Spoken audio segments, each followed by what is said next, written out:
नमस्कार शेतकरी मित्रांनो, काय म्हणते सोयाबीन सल्फीवर आला असेल शेतकरी मित्रांनो. सोयाबीन नाही का, बरेचशा शेतकऱ्यांचे सोयाबीन सल्फीवर आहे आणि फुलावर आहे, जे काही पेरणी मागं पुढे होत असेल. पण काल पाणी आला, भरपूर पाणी आला. हे पाणी आलं तर आपल्या सोयाबीन पिकासाठी फार उत्तम झालेलं आहे. पाणी आलाच पाहिजे होता, परंतु ह्या जो पाणी आला ना शेतकरी मित्रांनो, अजून वातावरणात गरमाट वाढली. बघा, हे आपलं इनोएज आहे शेतकरी मित्रांनो, इनोएज 108. या सोयाबीनचा कालावधी आजच्या तारखेत 55 दिवस पूर्ण होते.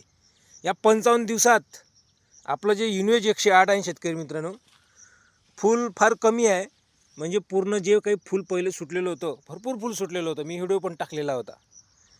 तर पूर्ण जे काही फूल आहे चलपीत म्हणजे कन्वर्ट झालेलं आहे. बघा, आता या पाण्याने काय होईल शेतकरी मित्रांनो, आपल्या चलप अवस्थेमध्ये सोयाबीनला पाण्याची कमतरता भासणार नाही. परंतु एक विषय आहे शेतकरी मित्रांनो, हा जो पाणी आला पिकाले पोषक पण झाला, आणि जे काही बारीक किडी आहे, तुडतुडे आणि पांढरी माशी, हे जे काही बारीक रस शोषण करण्याची किडी आहे, याच्यासाठी हा पाणी पोषक आहे.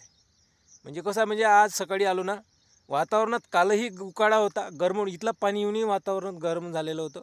आणि आजही शेतामध्ये पाणी आलो तरी वातावरण गरमच आहे. कारण की वातावरणात कोणती हवा नाही आहे. म्हणजे हवा जर खेळती राहिली शेतकरी मित्रांनो, अंदर पिकामध्ये काही गरमी होणार नाही. आणि अंदर जर पिकामध्ये गरमी झाली नाही तर रस शोषण किडीचा प्रादुर्भाव काही जास्त प्रमाणात वाढणार नाही.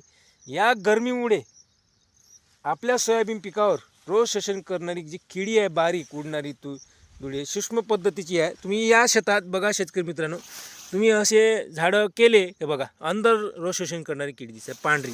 हे बघा, तुम्हाला दिसत असेल उडताना बारीक, बघा हे बघा. हे रस शोषण किडी जे आहे, हे पानाचा पूर्ण रस शोषण करतात आणि पिवळी पडतात शेतकरी मित्रांनो पाणी. आणि एकदा पिवळी पडली का झाडाला अन्नद्रव्य बनवायला, प्रकाश शोषण करायला म्हणजे होतच नाही. म्हणजे थोडासा ताण जाते. बरेचसे पाने पिवळे पडल्यावर शेंगधारणा होत नाही, पिकाची वाढ बरोबर होत नाही शेतकरी मित्रांनो. तर हे पीक आपलं वाढलेलं आहे बघा. तर हवा पाहिजे वातावरणामध्ये. जरी वातावरणात गरमाहट असली तर पीक म्हणजे असं, वातावरणात जर थोडंसं हवा असली तर व्यवस्थित राहते शेतकरी मित्रांनो. तर पोषकता पाणी आलेलंच आहे, परंतु किडीचा प्रादुर्भाव वाढलेला आहे. तर तुम्ही शेतामध्ये जा, बारीक निरीक्षण करा. आणि यासाठी आपल्याला रोखण्यासाठी फवारणी आवश्यक आहे. सध्याच तर फवारणी करू नाही शकत, कारण की पुन्हा पाणी सांगितलेलं आहे म्हणते. आपण 2-3 दिवस वाट पाहू आणि ताबडतोब फवारणीची आवश्यकता आहे आपल्याला. तर तुमच्या शेतामध्ये आली आहे शेतकरी मित्रांनो, नक्की कमेंट करा, सबस्क्राईब